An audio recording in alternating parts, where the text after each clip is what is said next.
Kabupaten Konawe Utara merupakan kabupaten yang terletak di Provinsi Sulawesi Tenggara, di mana kabupaten ini memiliki luas wilayah 5.101,76 km persegi, dengan jumlah populasi penduduk sebanyak 62.403 jiwa.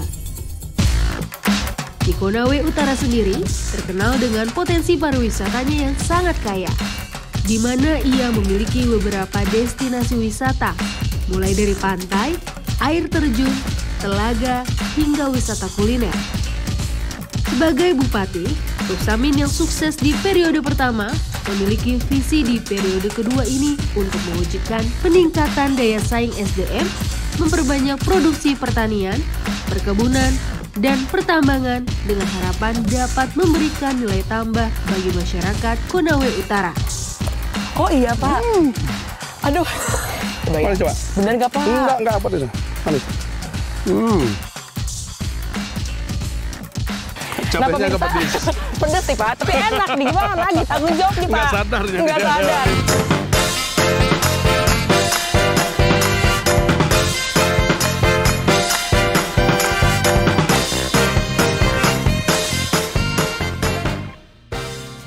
Saya sedang ada di Desa Sambandete, tepatnya di Kecamatan Oheo, Kabupaten Konawe Utara yang ada di Provinsi Sulawesi Tenggara. Di mana seperti yang kita tahu juga ya, kabupaten ini merupakan kabupaten dengan wilayah terluas kedua di Provinsi Sulawesi Tenggara. Dan hari ini spesialnya saya akan bertemu dan berbincang sapa dengan salah satu tokoh masyarakat yang sangat inspiratif di Kabupaten Konawe Utara di Sulawesi Tenggara ini. Siapa dia? Penasaran kan? Tetap di VVIP Kompas TV.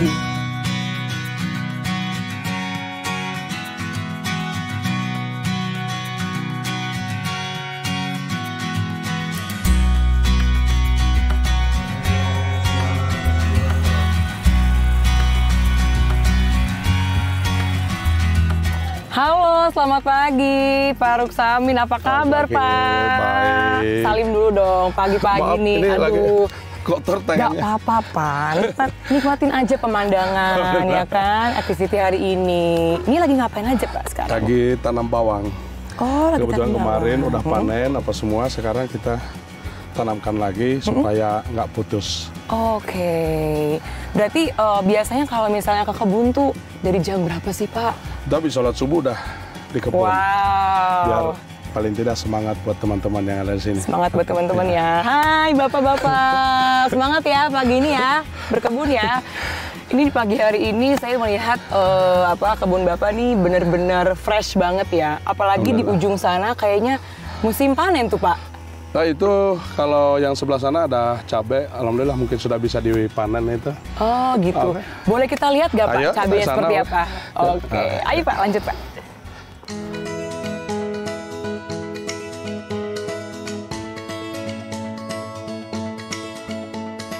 Akhirnya ya Pak, saya udah lama pingin banget nih ke Desa Awila Puncak nih. Iya, alhamdulillah. Ini kebetulan juga berada memang di puncak, jadi namanya Awila Puncak. Awila Puncak ya. Jadi kalau misalnya kita lihat nih Pak, ini kan kanan kiri ini kebun semua ya. Iya. Berarti setiap hari Bapak mengelola kebun sendiri atau gimana nih Pak? Untuk kebun ini memang saya kelola sendiri, hanya untuk kegiatan sehari-harinya ya banyak teman-teman apa semua. Kan paling tidak bahwa ketika ada beberapa yang kerja di sini kan kita menurunkan yang namanya angka pengangguran. Oh Beri iya. kesempatan. Artinya kerja setiap hari sih enggak. Tapi misalnya tadi habis sholat subuh, yang kemudian ada waktu ya mampir lagi. Besok seperti itu. Paling tidak mungkin 2 atau 3 hari saja saya datang ke sini apa semua, kan mereka semakin semangat teman-teman yang lagi di lapangan. Ya. Berarti ini salah satu untuk membuka lapangan pekerjaan bagi SDM di sini. Oke. Nah, yang kedua, saya berkebun di sini, masyarakat saya kan pasti bilang, loh kok Pak Bupati aja berkebun, ya kan? Masa mereka nggak apa semua? Jadi mereka pasti akan bertambah semangat. Dan alhamdulillah, ini juga yang membuat kemarin hasilnya, kalau kita ukur secara ini waktu rapat kemarin di BPS, itu alhamdulillah dari sekian komoditas yang ada, baik jagung maupun padi, mau bilang kedelai apa semua, alhamdulillah Konawe Utara itu menempati urutan pertama di Provinsi Sulawesi Tenggara terhadap hasil-hasil produksi komoditas kita. Saya satu aja yang turun kemarin, yaitu ubi jalar. Ubi jalar ya. Agak kurang. Tapi kan alhamdulillah bahwa apa yang kita beri semangat, karena sekarang modelnya bukan lagi kita harus manajemennya bahwa ayo bekerja, tapi beda kalau kita kan, ayo mari kita sama-sama kerja seperti itu. Mari kita gotong royong ya, untuk memberdayakan potensi yang ada ya. Termasuk salah satunya sektor agriculture ya, ini berarti ya.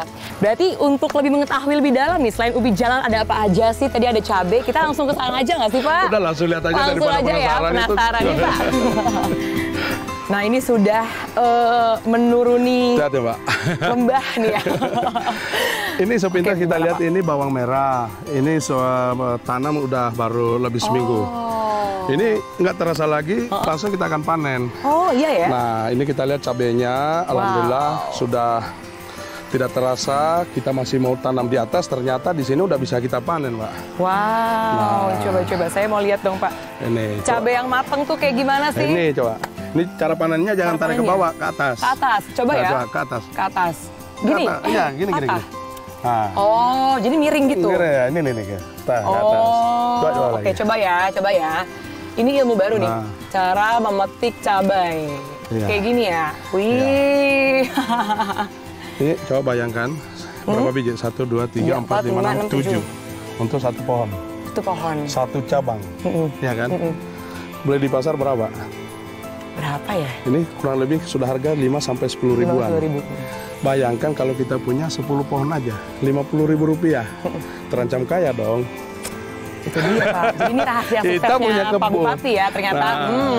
Jangan lihat kecilnya, jangan ada apa semua. Dan ini luar biasa. Ini nggak pakai pestisida, Mbak. Oke. Nggak pakai. Ini kita betul-betul kalau pakai pestisida kan bisa meracuni diri sendiri dong. Iya benar. Nah ini kita siapkan yang organik apa semua. Andaikan ini nggak pedas bisa langsung dimakan dia. Oh iya Pak. Aduh. Ya ampun. Tapi saya tuh sebenarnya kurang suka pedes ya, apalagi langsung cabenya. Nah, itu ini dia. pasti beda berarti. Boleh dicoba nggak? Mana? Coba saya coba ya Pak ya. Sepertinya meyakinkan nih kalau Pak Bupati manis yang bilang ya. Coba ya. Manis coba. Bener nggak Pak? Enggak pedes. Manis. Manis. Percaya nggak? Manis ya? Itu bener. Manis banget, gak ada pedesnya. Berarti Pak, ini kan salah satunya kan yang Bapak punya itu adalah perkebunan cabai ya. Itu. Ya, nah, jadi sebenarnya kalau mau mengulas balik nih masa kecil, mungkin dari kecil Bapak sudah ada passion untuk berkebun dari orang tua, atau mungkin bakat terpendam, atau mungkin ada yang mengarahkan untuk bisa mengembangkan agriculture, agrowisata seperti itu. Ya awalnya sih kita punya bapak ya seorang guru, tapi guru kan tinggalnya di kebun. Dulu kan mana ada guru gajinya berapa, menghidupi anak-anaknya, ya terpaksa kami diajak semua ke kebun. Jadi pulang dari sekolah harus ambil asap parang apa semua, kemudian kita memaras apa semua, kemudian kita berkebun. Dari sekolah lah itu kemudian kita pergi kebun. Apa namanya, dari kebun kita ke sekolah. Hari-hari setiap hari yang kita lakukan. Nah, mulai dari situlah yang kemudian tertanam untuk senang untuk bertani. Bahwa ternyata saya rasakan betul. Saat saya wisuda aja, mama saya masih bawa durian di Makassar.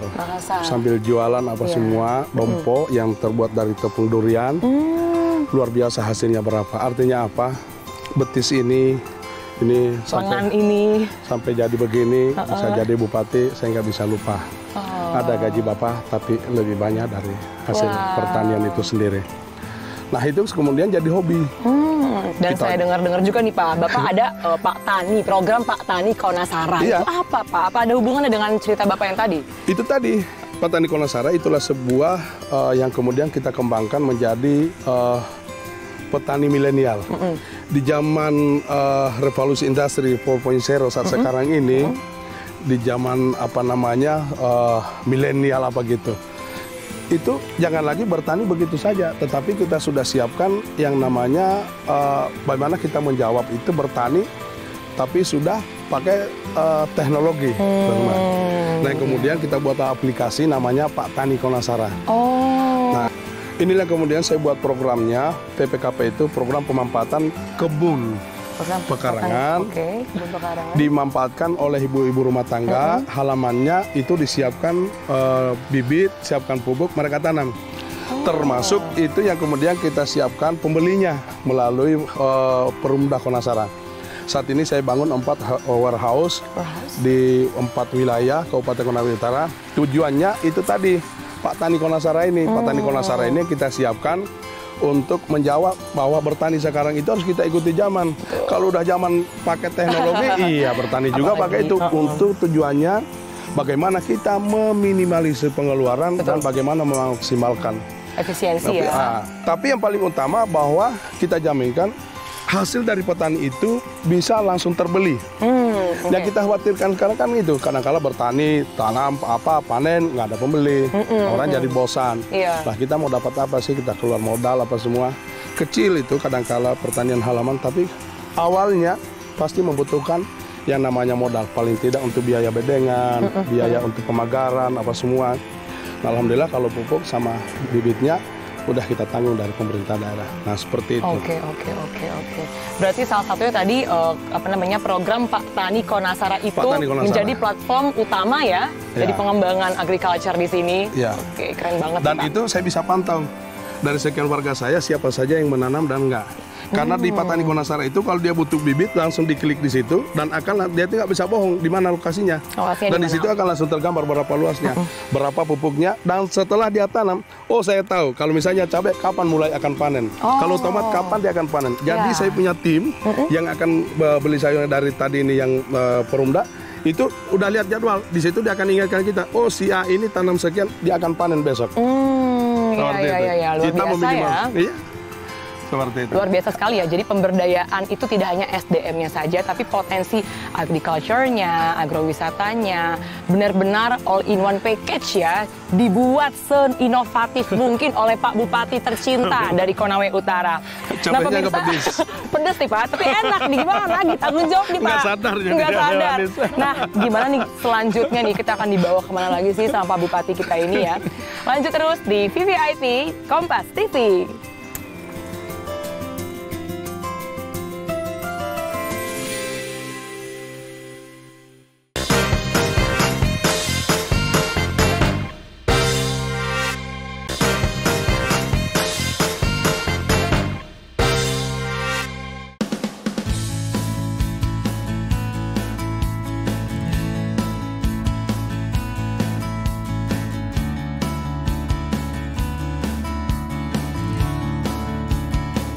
Bersama saya lagi Tabita Napitupulu di VVIP Kompas TV. Dan pada saat ini saya sudah ada di Pasar Molawe bersama Pak Ruksamin ya Pak, di mana kita rencananya akan ikut jejak Bapak untuk meninjau ya lokasi atau tempat di mana nelayan itu melelang ikan, dan juga ini merupakan pasar murah yang mana di sini banyak sekali sumber daya manusia yang dipekerjakan atau diberdayakan, misalnya untuk bahan pangan, untuk sembako dan lain sebagainya ya Pak. Tadi kan berbicara mengenai tani ya Pak ya. Sekarang kita udah ada di pasar, oke. Sekarang kita mau kemana nih Pak? Kira-kira. Jadi saya nggak jalan sendiri Mbak. Aku ditemani oleh teman Pak Dandim, Pak Wakil, kemudian yang wakil Bapak Kapolres, teman-teman PD. Ini kami yang tergabung dalam URZKIS. URZKIS. Unit Reaksi Cepat Penanganan Kemiskinan Ekstrim. Kemudian inflasi, serta penekanan daripada stunting itu sendiri, penurunan stunting. Stunting. Nah, hari ini kita mencoba mencek di pasar secara langsung. Ternyata apa yang kita lihat tadi di kebun nggak salah ketika saya minta harus tanam bawang merah, harus kita tanam cabai. Itu yang pertama. Dalam program PPKP yang sudah kita rencanakan di Kabupaten Konawe Utara, kita galakan semua. Itu alasannya. Mbak saksikan sendiri tadi, ini di luar kendali kita. Kenaikan harga yang terjadi bukan kemauan dari mereka yang pelaku yang ada di sini. Mereka juga menaikkan harga itu berdasarkan dari kondisi pasar di mana mereka mendapatkan, entah itu dari petaninya maupun dari pasar tempat mereka mendapatkan. Jadi kalau kita lihat, alhamdulillah kita lagi konsen-konsennya bagaimana untuk menekan inflasi. Saya sudah sampaikan sama saya punya rakyat. Yes. Kalau harga beras yang kemudian naik, jangan beli beras. Tinggal sampaikan, saya cek kebenaran, maka saya akan siapkan beras, saya akan bagikan untuk kepada warga saya. Karena apa? Saya nggak mau warga saya ada bertambah kemiskinan ekstrim hanya karena persoalan dia nggak mampu beli beras. Itu adalah tanggung jawab kita. Jadi aksi cepat dilakukan oleh Pak Bupati ya, salah satunya dalam memberdayakan SDM untuk kebutuhan pangan di Kabupaten Konawe Utara. Ya utamanya sembako-sembako yang apa namanya, yang memang keseharian sangat dibutuhkan. Katakanlah tadi misalnya minyak kelapa, katakanlah itu beras, katakanlah itu gula, katakanlah itu yang kemudian bawang merah, bawang putih, kemudian cabai, apa semua. Nah, coba kita hitung tadi, satu penjual aja mereka bisa menjual itu antara 10 sampai 20 kg. Wow. Nah, kita hitung tadi nih, ada berapa puluh penjual yang menjual khusus untuk cabai merah. Cabai merah. Paling tidak bahwa konsumen kita yang ada di sekitar pasar Molawe, kita sudah bisa ukur berapa kebutuhan mereka. Nah, ini yang harus menjadi perhatian kita. Insya Allah saya yakin kalau kita panen lagi cabai apa semua, itu insya Allah pasti akan cepat. Itulah cara pemerintah. Kita bentuk unit reaksi cepat ini untuk bagaimana kita intervensi harganya. Artinya apa? Jangan ada warga Konawe Utara yang kemudian terindikasi masuk dalam kemiskinan ekstrim itu sendiri. Hanya karena persoalannya tadi inflasi yang naik, harga yang naik, yang di luar dari kendali kita apa semua. Nah berarti Pak, tadi kan Bapak bilang ya kalau misalnya ada unit reaksi cepat. Nah, terlepas dari program Bapak itu, kira-kira langkah dari pemerintah sendiri terkait ekonomi kerakyatan di pasar ini seperti apa untuk mengontrol inflasi atau sebaliknya? Tim kita yang khusus untuk menangani inflasi itu sudah ada. Setiap hari yang kemudian kita cek pasar maupun di kios-kios yang ada seperti apa. Jika terjadi misalnya kelangkaan barang, jika terjadi misalnya fluktuasi harga, maka cepat dilaporkan, secepatnya langsung kita siapkan untuk lakukan operasi pasar supaya jangan terjadi kelangkaan tadi, jangan sampai terjadi lagi fluktuasi harga yang di luar dari kemampuan masyarakat. Salah satunya berarti produk ikan lah ya. Ini kan kita ada pasar ikan ya Pak ya?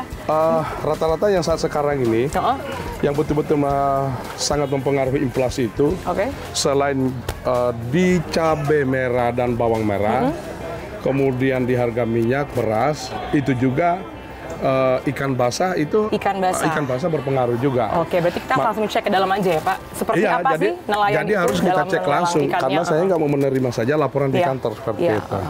Jadi kita sudah masuk ke dalam pasar ikan ya. Ternyata di dalam itu banyak sekali kios-kios yang masih kosong juga. Dan ini sekarang kita lagi ngeliat-liat ayam ya Pak. Ada ayam, ada ikan, banyak banget nih. Seafood, tawar, wow. Jadi penting sekali melakukan belusukan ini ya berarti Pak? Ini memang betul-betul harus kita cek di lapangan. Bu, udangnya berapa per kilo? 50. Ini 50. 70 yang besar gini. Coba cek harganya sana. Ikan cakalang tongkolnya berapa? 30. Hah? 30 tongkol. Tongkolnya 30. Sehat Ibu. Berarti ini dari nelayan sini aja? Enggak, di Kendari. Oh, ada juga dari Kendari apa semua? Ini empang. Empang di mana? Ini di Tinobu. Di Tinobu? Yang tadi diambil langsung di kapal semua? Dari empang ke ini. Masih hidup ya? Ini rompong ini. Oh, yang dari laut. Laut, ini udang empang. Ini udang laut, ini yang dari laut lepas. Oh iya, laut lepas, ini yang empang. Oh, tapi sama ya? Mirip ya? Beda. Mirip udang. Mirip-mirip. Beda. Agak-agak mirip, agak-agak. Ini dari Kendari. Oh, dari Kendari. Alhamdulillah. Jadi kalau kita cek tadi ini tongkolnya apa semua, yang berpengaruh besar itu kalau ikan basah itu adalah tongkol. Nah, tongkol itu sangat mempengaruhi karena mereka dipantau langsung dari Bank Indonesia. Hari ini nggak ada kenaikan. Alhamdulillah. Masih neter-neter saja. Berarti kalau sistem lelang nelayan di sini seperti apa? Lelang ikan nelayan di sini seperti apa? Ini banyak. Jadi kita punya tempat pelangnya itu ada banyak. Ada yang ikan darat, ada ikan laut. Jadi ikan laut kebanyakan masih dikumpul. Jadi ada pengumpul dari beberapa tempat di sini itu dijemput langsung ikannya ke laut. Oh, dijemput langsung. Ke laut. Ya, nanti mereka kemudian baru oper ke mereka penjual. Oh, terus metode penangkapan di sana masih tradisional pakai jala atau udah pakai? Sudah ada yang sudah pakai teknologi. Teknologi ya. Mereka sebelum turun aja udah tahu, oh ikannya ada di sana. Oh, ini cewek apa cowok ikannya. Ketahuan tuh. Ketahuan jenis kelaminnya. Ini udah habis ya? Iya, jam sekarang udah jam berapa? Jam 10. Pasarnya kita di sini, ya. Berarti kalau habis laris ikannya, berarti ekonomi agak bagus. Nah, laris gitu. berarti kalau misalnya laris manis, berarti belusukannya mantap, ekonominya mantap, bapaknya bahagia. Sukses. Sukses. Nah, usailah belusukan hari ini ya Pak, di Pasar Molawe. Dan besok kan katanya Bapak nih mau ngajak kita nih ke tempat wisata andalannya Konawe Utara. Bener kan? Udah diagendakan. Nah, udah siap kita. Udah siap ya. Jadi jangan kemana-mana nih pemirsa, tetap di VVIP Kompas TV.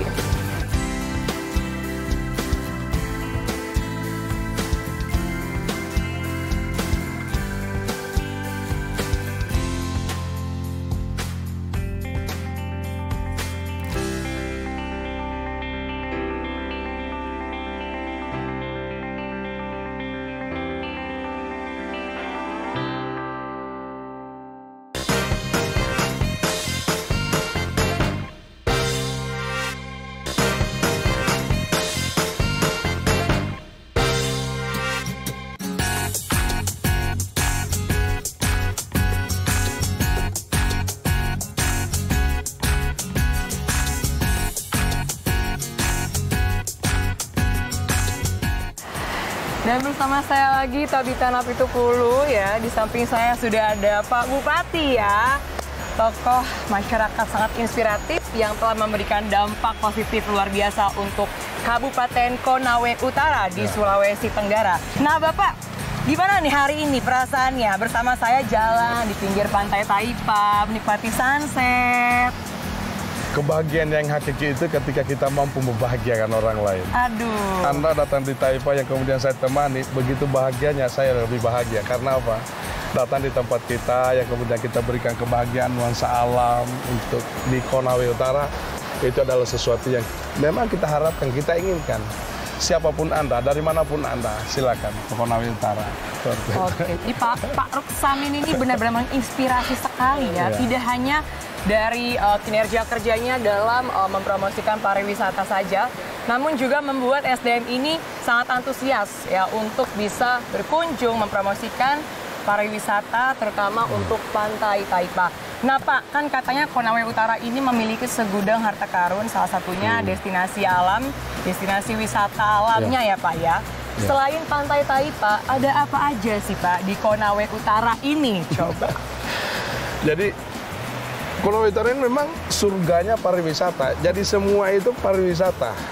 Karena apa? Mindset kita, saya tegaskan kepada teman-teman semua di SKPD, mau bangun perkebunan yang berwawasan wisata. Ya kan, mau bangun pertanian berwawasan wisata.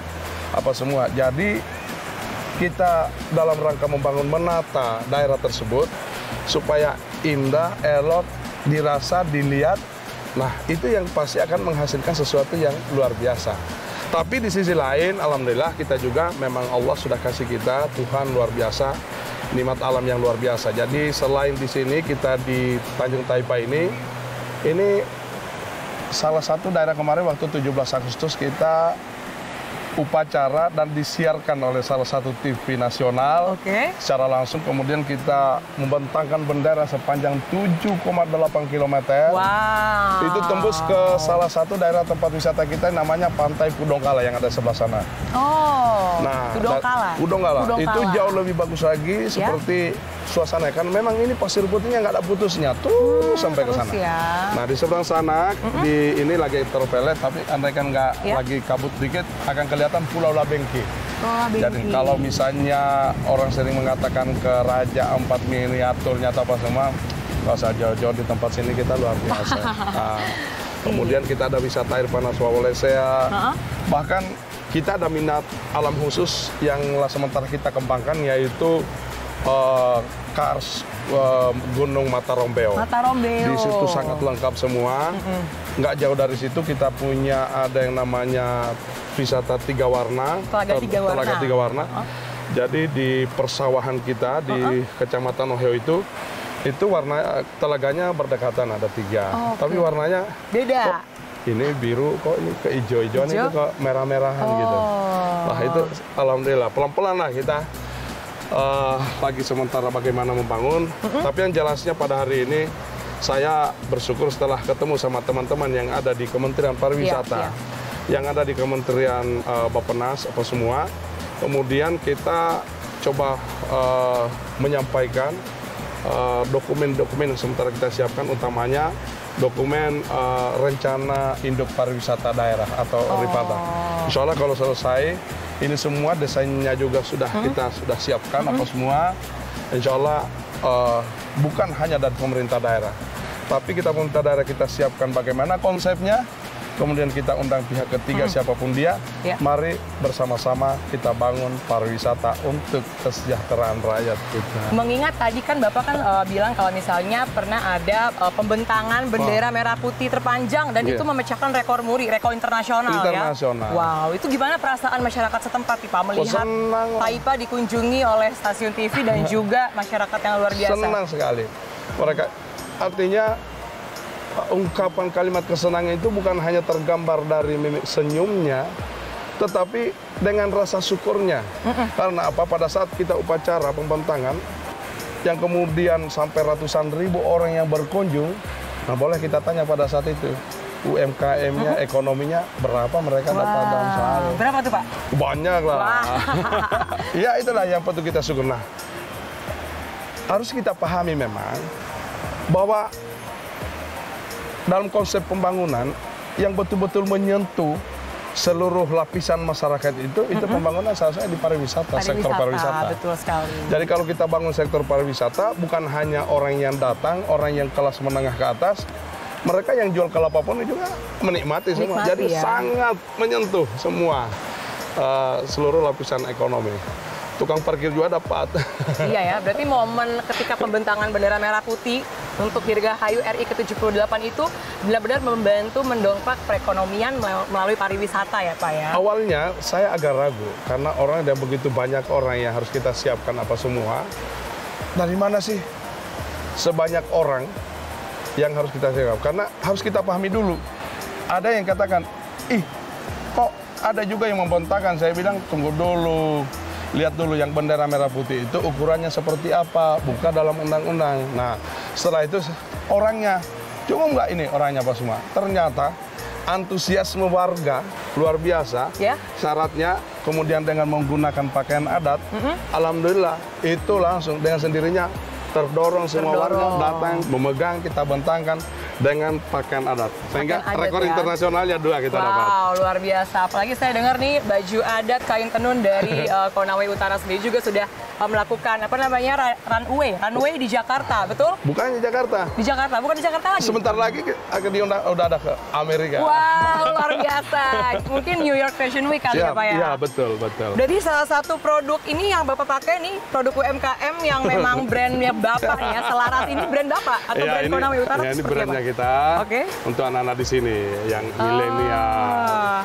Konawe Utara ini kan selama ini dikenal hanya dengan pertambangannya, nikelnya. Mungkin itu apa semua. Padahal sesungguhnya tidak. Tidak ya. Konawe Utara itu sangat kaya, baik dari pariwisatanya, pertaniannya, perkebunannya, kelautannya, perikanannya, termasuk SDM itu sendiri. SDM-nya. Di samping pantai Taipa sendiri nih Pak, tadi kan Bapak menyebutkan beberapa destinasi wisata andalan Konawe Utara juga nih ya. Ada telaga hijau, telaga 3 warna, ada juga Mata Rombeo, dan juga ada air panas. Air panas Wawalesea. Ya, Wawalesea. Nah itu seperti apa sih Pak perkembangannya saat ini? Jadi awalnya itu kan masyarakat yang coba mau kembangkan apa semua. Nah, kemudian pemerintah datang hadir dengan membawa konsep seperti apa, supaya betul-betul dalam meletakkan pembangunannya itu kita tidak salah. Jadi sistem perencanaannya dulu yang perlu kita matangkan. Seperti apa konsepnya, kemudian kita tuangkan dalam rencana induk pariwisata daerah, kita tetapkan dalam peraturan daerahnya, seperti apa. Setelah itu kita buat badannya semua. Nah, kemudian inilah yang menjadi penanggung jawab kita duduk, kita rapatkan, kita bagi. Yes. Siapa melakukan apa di mana. Nah, nggak mungkin lah pariwisata itu jalan dulu jalan begini, kemudian dibangun dinas pariwisata. Nah, explore dulu. Itu harus dibangun oleh dinas PU-nya. Katakanlah di ujung sana kita siapkan pelabuhan apa semua, itu juga nanti dibangun oleh dinas perhubungan apa semua. Betul. Jadi saya tugaskan kau pariwisata, cukup kau siapkan saja atraksinya. Atraksinya supaya apa? Karena ini yang akan memancing orang akan datang. Ketika orang datang apa semua, maka di situ orang ekonomi pasti akan berputar. Dan apakah memang Pantai Taipa ini menjadi salah satu tempat wisata yang mungkin positioning sport tourism nggak sih nantinya? Siap. Dalam konsep kita seperti itu. Kita konsep untuk pengembangannya sudah seperti itu. Tinggal bagaimana untuk pengembangan selanjutnya dari 6 titik lokasi utama yang kita siapkan sebagai rencana induknya tadi di pariwisata. Iya. Karena memang ini sungguh luar biasa ya Pak. Harus banyak orang Indonesia nih yang datang ke sini ya kayaknya untuk meramaikan Pantai Taipa ini. Berarti setelah ini kita akan menikmati kuliner khas dari Konawe Utara ya Pak? Iya. Di Desa Ulu Sawah. Tapi tunggu dulu. Kan ada kelapa muda kita siapin. Ada kelapa muda. Kita siapin dulu di sini. Nah, berarti pemirsa jangan kemana-mana, tetap di VVIP Kompas TV karena saat lagi kita akan menikmati wisata kuliner di Desa Ulu Sawah. Nah, Ulu Sawah. Yuk kita makan minum kelapa. Kelapa bakar ya, Pak ya?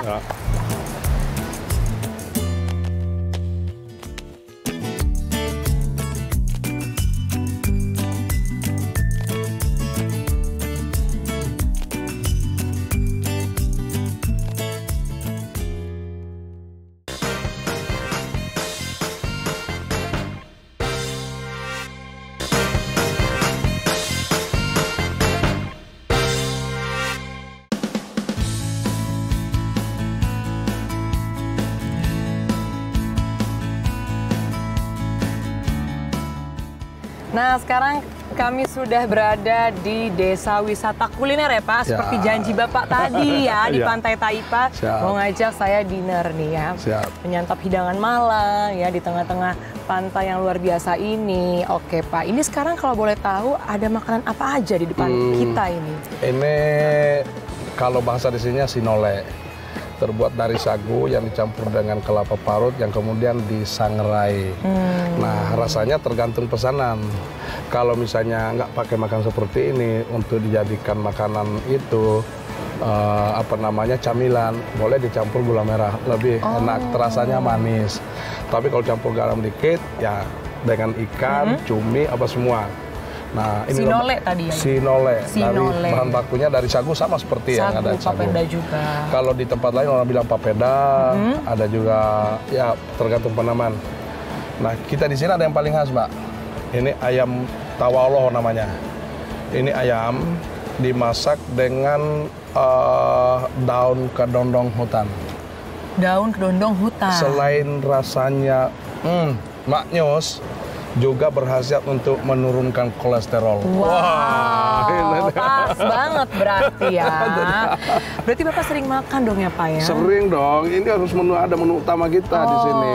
Oke, tadi sayur kedondong. Iya, daun kedondong hutan. Kedondong hutan. Ya. Oke. Ini ada cumi hitam langsung. Cumi hitam. Oke, ada cumi hitam. Oke. Tapi Mbak, ini kalau hanya dijelaskan belum terasa. Belum terasa langsung ya. Sambil saya mau sampaikan juga bahwa ini adalah salah satu desa wisata. Jadi untuk pengembangan pariwisata kita strategisnya, kita bagi dalam bentuk desa-desa wisata yang kita kembangkan. Oke. Nah, khusus untuk Pulau Labengki kemarin, alhamdulillah kita masuk dalam nominasi 15 besar untuk di Indonesia. Congratulations Bapak, keren banget ya. Pulau Labengki ya namanya. Pulau Labengki. Iya. Berarti mau rasanya kuahnya yang mana? Saya mau coba. Sebelum kita lanjut lagi nih ngobrol-ngobrol nih, diskusi tentang apapun itu, kita dengan santap dulu nggak sih Pak? Ya kan? Karena keburu dingin. Tadi kan Bapak bilang nggak enak kalau dingin ya. Pokoknya segalanya harus hot. Tadi ini silohe apa? Sinole. Oke, sinole. Mau coba yang mana? Mau ini? Sinole dulu Pak. Gimana cara untuk makannya? Apakah ada campuran-campurannya? Boleh. Atau bisa langsung makan aja? Tergantung selera. Saya ikut selera Bapak aja deh. Gimana? Oh gitu, aku mulai ya. Oke, siap.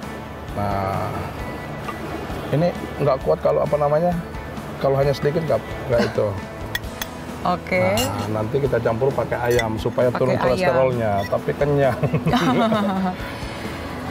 Coba ya pemirsa, kita nikmatin dulu kuliner khas dari Konawe Utara Izin, yang ada ya. di Desa Wisata Kuliner Ulu Sawah ya, dekat dengan Pantai Taipa juga. Rasain dulu.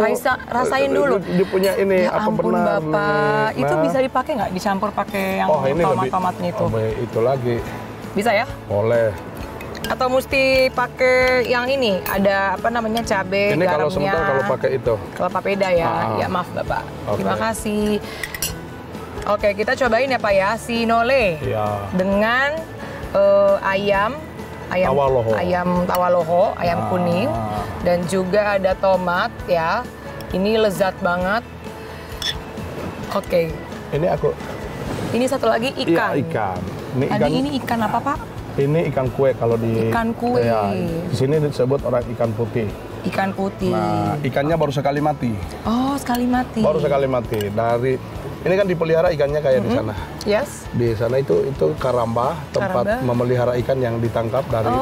Jadi ini perahu-perahu semua ini adalah punya nelayan-nelayan, mereka tangkap. Mau pagi, siang, sore kelihatan langsung ditangkap. Nah, itu. Oke, Cobain kita dulu coba ya, dong. Pak ya. Ya. Semoga sesuai ekspektasi, oke? Mana? Ini disangrai kan ya Pak ya? Iya. Enak ya? Ternyata nggak itunya kan? Ayamnya juga enak banget. Nah itu dia. Apalagi dengan campuran tomatnya ya, sambal tomatnya. Dan juga tadi ikan kuenya, Ya. ya. Jadi nikmatnya itu lebih kerasa, nikmat rasa dari apa namanya, Artinya, sinole ini lebih terasa. Mbak, saya yang sampaikan bahwa ikannya di sini kalau mau rasakan enaknya itu jangan pakai bumbu. Kalau udah pakai bumbu itu udah rasa campuran, ada rasa tomatnya apa semua. Tapi kalau mau rasakan ikannya Konawe Utara, jangan pakai bumbu. Jangan pakai bumbu ya. Wah, itu terasa tuh. Tapi ngomong-ngomongin soal SDM nih Pak, ini kan berarti di samping suksesnya Desa Wisata Kuliner Ya. Ulu Sawah ini ada juga SDM yang kompeten di bidangnya. Nah, Ya. dan juga infrastruktur yang mendukung pastinya. Siap. Nah, bagaimana sih kolaborasi Bapak dengan pemerintah atau masyarakat setempat nih ya yang ada di Pantai Taipa ini untuk bisa mendukung kuliner khas Konawe yang ada di Desa Kuliner ini? Jadi ada beberapa langkah yang coba kita lakukan. Yang pertama, ini ada beberapa tempat kuliner di sini. Ini coba kita kirim ke magang dulu, khususnya mereka yang masak-masaknya, kokinya, chefnya Jadi ya. ya mereka belajar dulu seperti apa. Kemudian dari dinas juga kita siapkan mereka yang kemudian yang lebih bagus, siapa apa semua terkenal. Kita coba datangkan, kemudian memberikan pelatihan-pelatihan seperti apa.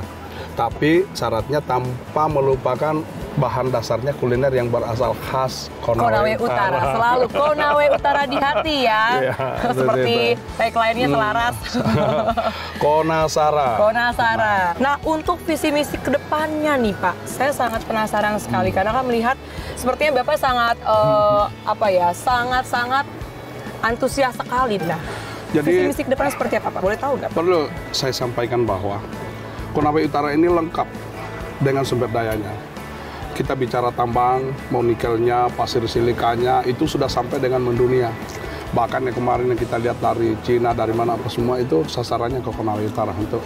Artinya ada 47% kandungan nikel dunia itu ada di Kabupaten Konawe Utara. Itu baru satu potensi pertambangan. Belum lagi perikanan, kelautan, perkebunan, pertanian. Alhamdulillah, saya melihat setelah 2016 saya datang jadi bupati, ternyata IPM saya masih berada di angka 68 sekian. 68 Kurang lebih. Itu jauh sekali. Nah, itu kemudian saya genjot. Alhamdulillah satu-satunya daerah yang membiayai mahasiswanya semua. Nah, tahun ini kemarin aku baru bayarin mereka. Ada 2.220 anak yang sekolah S1, S2, S3 di 121 sekolah tinggi universitas. Itu dibayarin semua.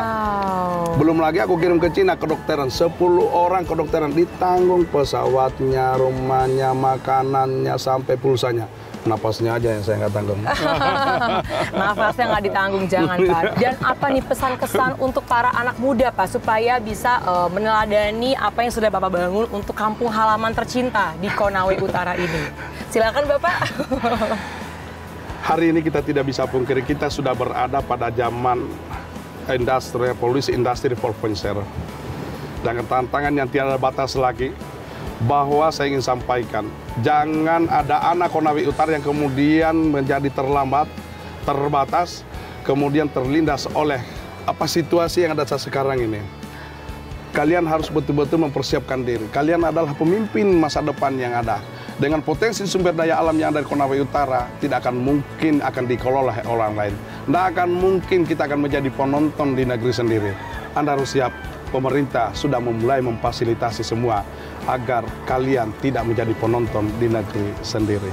Salam Konasara. Wow, luar biasa sekali ya Bapak. Terima kasih banyak ya Pak. Memang karena sudah memasuki era super smart society, era 5.0, SDM merupakan salah satu kunci kesuksesan daripada pemberdayaan potensi yang ada di Konawe Utara. Nah, mendingan kita lanjut makan lagi Pak ya, karena saya udah nggak sabar lagi nambah lagi nih ya, sinole ya Pak ya. Yuk lanjut lagi Pak, silakan Bapak.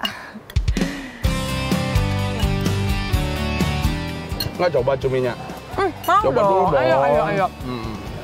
Saya dulu ya Pak, saya udah nggak kuat nih ngeliatnya, hitam-hitam mantap gitu.